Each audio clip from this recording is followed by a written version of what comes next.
Selamat pagi, ini dengan Mas Ajis. Oh iya mas, bener, saya atas nama Ajis. Saya ada di depan rumah warna hijau pakai baju warna biru mas. Oh iya, oh kelihatan Mas. Baik, saya akan ke sana Mas. Oke, siap siap siap. Saya tunggu. Waalaikumsalam warahmatullahi wabarakatuh. Baik, di sini saya akan menjelaskan deskripsi singkat bisnis dan model layanan. Grab adalah platform super app berbasis teknologi yang menyediakan berbagai layanan untuk kebutuhan sehari-hari seperti transportasi, pengiriman makanan, logistik, serta pembayaran digital. Grab menghubungkan pelanggan dengan menyediakan layanan melalui aplikasi mobile, menawarkan kemudahan akses, kecepatan, dan fleksibilitas dalam penggunaan. Layanan ini juga dirancang untuk memecahkan berbagai masalah mobilitas dan gaya hidup modern dengan berbasis teknologi yang digital. Dan tantangan utama dalam menjaga hubungan pelanggan di era digital. Yang pertama, persaingan yang ketat di Indonesia ini. Grab bersaing dengan perusahaan seperti Gojek, Shopee. Kompetensi ini juga memaksakan perusahaan untuk terus berinovasi dan memberikan nilai tambahan pelanggan kepada pelanggan. Yang kedua, pelanggan yang beragam. Pelanggan memiliki ekspektasi yang tinggi untuk layanan cepat, transparan, dan operasional. Pengelolaan kebutuhan pelanggan yang sangat beragam ini menjadi tantangan besar. Terus masuk ke tujuan utama CRM Grab. Yang pertama itu meningkatkan kepuasan pelanggan. CRM Grab ini bertujuan memastikan bahwa pelanggan mendapatkan layanan yang mudah diakses, relevan, dan sesuai kebutuhan mereka. Yang kedua, memperkuat loyalitas pelanggan. Dengan memberikan pengalaman yang baik melalui profesional layanan, Grab berharap pelanggan tetap memilih aplikasi mereka dibandingkan komputer lainnya. CRM Grab ini memungkinkan perusahaan untuk menjangkau, memahami, dan melibatkan pelanggan dengan efektif, menghadiri pengalaman penggunaan positif, serta memperkuat posisi mereka di pasar luar.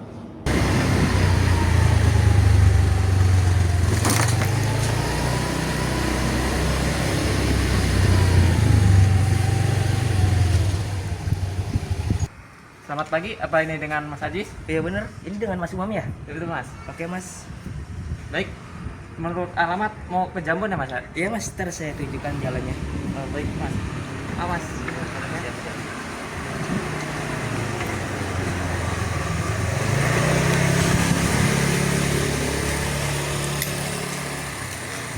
Oh Mas.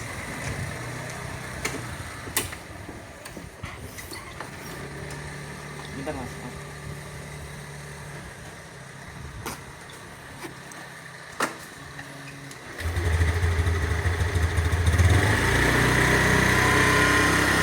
Baik, di sini saya akan menjelaskan fitur-fitur CRM yang digunakan Grab untuk memahami, menarik, dan mempertahankan pelanggan. Yang pertama itu fitur personalisasi. Grab menggunakan data pengguna untuk memberikan pengalaman yang lebih personal. Misalnya rekomendasi makanan berdasarkan riwayat pesanan sebelumnya atau rute perjalanan yang sering dipilih. Kemudian program loyalitas. Program Grab Rewards memungkinkan pengguna mengumpulkan poin untuk ditukarkan dengan berbagai hadiah. Ini mendorong pengguna untuk terus menggunakan layanan Grab. Kemudian ketiga, segmentasi pelanggan. Grab membagi pelanggan ke dalam kelompok-kelompok berdasarkan perilaku dan demografi. Ini memungkinkan mereka untuk menawarkan promosi yang lebih relevan. Yang kemudian itu menggunakan data dan AI. Memanfaatkan data besar untuk menganalisis perilaku pelanggan, membuat prediksi. AI digunakan untuk memberikan rekomendasi yang lebih akurat, mengoptimalkan rute perjalanan dan pengalaman yang ada. Baik, di sini saya akan menjelaskan contoh konkret aktivitas dan program. Yang pertama ada personalisasi. Saat pengguna memesan makanan, aplikasi Grab akan memberikan rekomendasi makanan berdasarkan pesanan sebelumnya, waktu dan lokasi. Misalnya, jika sering memesan nasi goreng pada malam hari, maka rekomendasi nasi goreng akan muncul lebih sering. Dan yang kedua ada program loyalitas seperti rewards, menawarkan berbagai tingkat keanggotaan dengan benefit yang berbeda-beda. Semakin tinggi level keanggotaan, semakin banyak keuntungan yang didapatkan seperti diskon, tambahan, atau akses ke fitur eksklusif. Yang ketiga ada segmentasi pelanggan. Grab membagi pelanggan menjadi beberapa segmen seperti pengguna sering, pengguna baru, atau pengguna yang jarang menggunakan layanan tertentu. Masing-masing segmen akan mendapatkan penawaran yang berbeda-beda. Misalnya, pengguna baru akan mendapatkan voucher, diskon, atau mencoba layanan baru. Dan yang keempat ada AI. Grab menggunakan AI untuk memprediksi waktu tunggu kendaraan sehingga pengguna dapat memperkirakan waktu kedatangan pengemudi. Selain itu, AI juga digunakan untuk mengoptimalkan rute perjalanan sehingga waktu tempuh menjadi lebih singkat. Oh ya mas, selama nge-Grab ini udah berapa lama mas? Udah lumayan lama mas, udah 6 bulan mas. Lama juga ya mas ya? Iya mas, betul mas. Terus keluh kesah Mas Umam ini selama jadi Grab ini apa mas? Banyak mas, seperti cuaca tidak mendukung mas, hujan, cuaca ekstrim juga mas.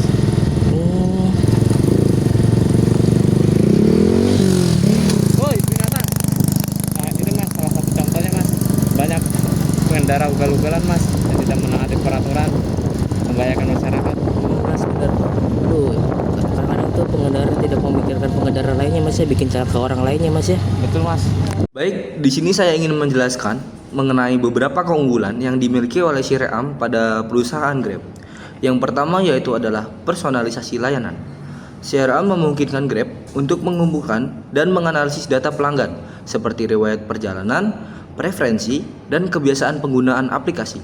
Dengan data ini, Grab dapat memberikan layanan yang lebih personal, seperti menawarkan promo yang relevan atau menyarankan rute perjalanan yang lebih efisien. Kemudian, yang kedua ada peningkatan komunikasi dan dukungan pelanggan. Dengan adanya CRM, Grab dapat melacak interaksi pelanggan dengan layanan mereka secara lebih efisien. Hal ini memungkinkan Grab untuk memberikan dukungan yang lebih cepat dan responsif melalui berbagai saluran komunikasi, seperti chat langsung dalam aplikasi atau dukungan pelanggan via telepon dalam aplikasi. Kemudian, yang ketiga adalah peningkatan loyalitas pelanggan. Share membantu Grab dalam merancang program loyalitas yang lebih tepat sasaran, seperti pemberian poin atau diskon untuk pelanggan yang sering menggunakan layanan mereka. Grab dapat memanfaatkan data dari Share untuk mengetahui kebiasaan dan preferensi pelanggan dan menawarkan insentif yang relevan. Kemudian, yang keempat, ada efisien dalam proses operasional. Dengan menggunakan CRM, Grab dapat meminimalkan waktu dan sumber daya yang dibutuhkan untuk melayani pelanggan. Hal ini termasuk pengelolaan jadwal pengemudi, pelacakan kendaraan, serta pengelolaan kebutuhan pelanggan dengan lebih efisien. Kemudian yang terakhir adalah pengumpulan umpan balik dan peningkatan pelayanan. CRM memungkinkan Grab untuk mengumpulkan umpan balik secara langsung dari pelanggan, baik melalui rating atau survei kepuasan. Data ini kemudian digunakan untuk menganalisis area yang perlu ditingkatkan dalam layanan mereka. Berikut adalah analisis terkait kekurangan dan tantangan dalam mengimplementasikan CRM Grab, salah satu perusahaan yang aktif di Indonesia.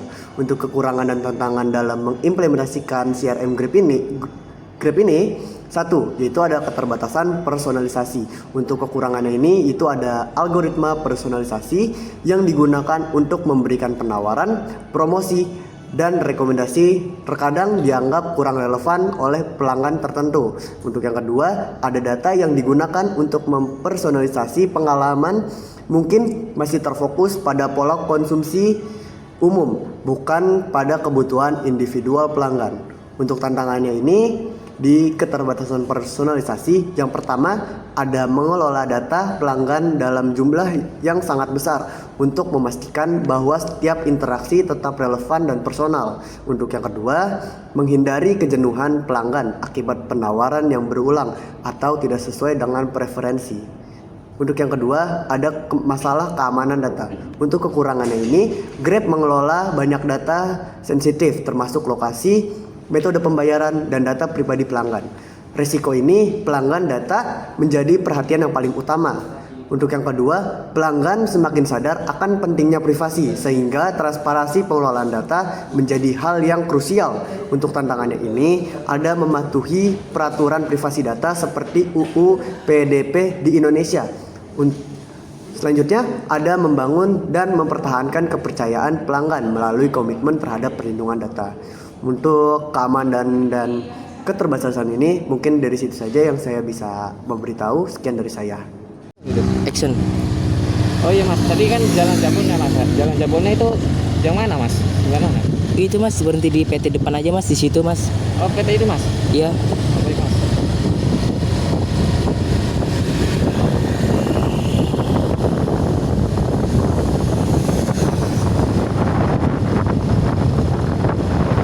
Oke mas, di sini di depan. Sini mas. Ya, di depan sini aja mas. Sudah sampai mas. Oke.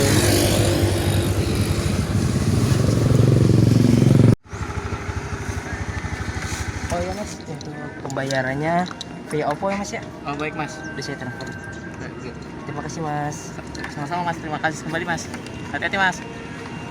Baik, saya akan menjelaskan tentang berbagai strategi yang berfokus pada pengalaman pelanggan dan pemanfaatan teknologi pada Grab. Berikut ada beberapa cara Grab melakukannya. Yang pertama, analisis data pelanggan. Grab menggunakan data transaksi untuk memahami preferensi pengguna seperti rute favorit, layanan yang sering digunakan seperti GrabFood, GrabCar, Grab Express dan yang lain-lainnya, dan termasuk metode pembayarannya. Selanjutnya ada promosi yang disesuaikan, penawaran promosi atau diskon berdasarkan kebiasaan pengguna, misalnya diskon GrabFood untuk pelanggan yang sering memesan makanan. Selanjutnya ada layanan pelanggan 24/7. Grab menyediakan layanan pelanggan melalui berbagai kanal seperti live chat di aplikasi atau media sosial, memastikan respon cepat terhadap keluhan atau pertanyaan. Selanjutnya program loyalitas. Pengguna diberi poin setiap kali menggunakan layanan Grab yang dapat ditukarkan dengan diskon, hadiah, atau layanan premium. Selanjutnya ada komunikasi yang proaktif. Contohnya mengirimkan notifikasi yang relevan seperti informasi tentang keamanan, pembaruan fitur baru, atau promosi eksklusif.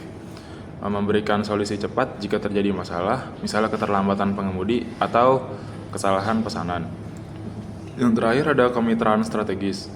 Grab bermitra dengan berbagai perusahaan lain seperti restoran, retail, atau e-wallet untuk memberikan lebih banyak manfaat kepada pelanggan seperti diskon tambahan atau layanan khusus.